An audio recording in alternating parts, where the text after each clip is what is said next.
the fears today are often excuses or justifications and feelings, but still they stop us from achieving the life we want.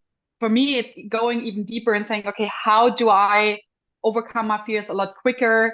How do I live with them? So I just try to don't give them that much power, to give them that much emotions, because we're going in there and then we're really anxious, and then we're only in that thought and we stop ourselves from doing stuff. This is where I want to go with thoughts, like seeing thoughts as something that I have the power over and not they have the power over me. One of the things that helped me a lot with that is if I'm stuck in like a loop of some negative thoughts, is to think about how is that thought serving me? And if it's something negative, then now I can be like, well, it's not. It's stopping me, and then I can change it up and be like, wait, okay, I have this limiting belief, and now I can kind of work on that. And like, okay, I had this negative thought about I'm not good enough yet.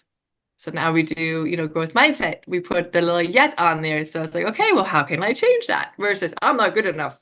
The end, how I'm not good enough yet.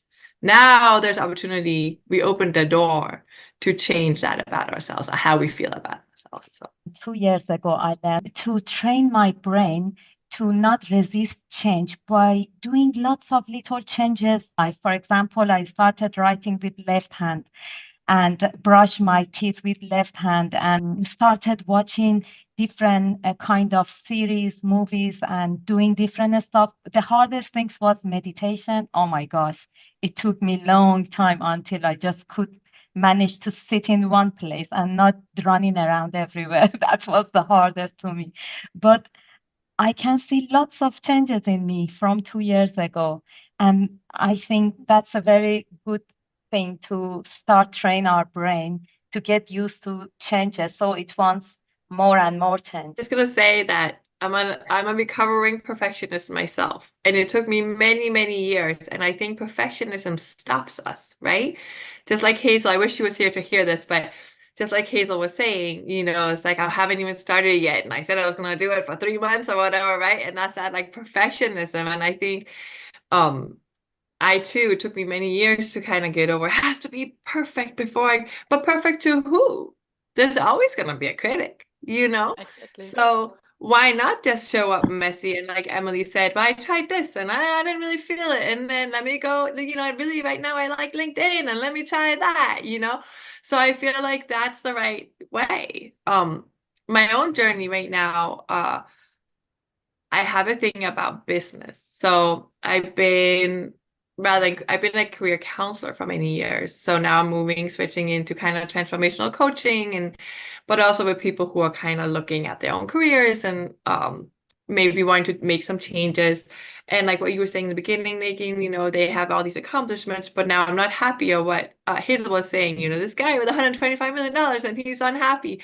And that all goes back to the whole means versus end goals. What's the what's the right now, what's the goal so we can do something versus for our spirits, for our souls, for when we look back at our lives, feel like I really accomplished something. But so for me, the business side of this is what's stopping me. So I just made sure to have someone hold my hand the whole way through. So besides, having my master's degree, I'm doing the life coaching degree, and then I just hired a business coach. So I have someone holding my hand because I know myself. I know that I would stop myself as soon as, oh, I'll just do it on my own. Oh, no one wants me? Fine. Like that would be me, right? Whereas like, I know I bring value, but I don't know the business side. So I hired someone so they can help me with the next steps. So I think there are many ways to get to kind of where we want to go. And some amazing people can do it on their own. And then there's others like me who, I want to hire someone so that I don't stop myself because I know that's my block. I know the block for me is, do I do social media? Do I do email marketing? How do I get about doing that? Do I do a website or do I do funnel pages? And how do I go about doing that? I don't know what to do. Done. So this is where it helps me and it motivates me because now I have someone like, give me a blueprint.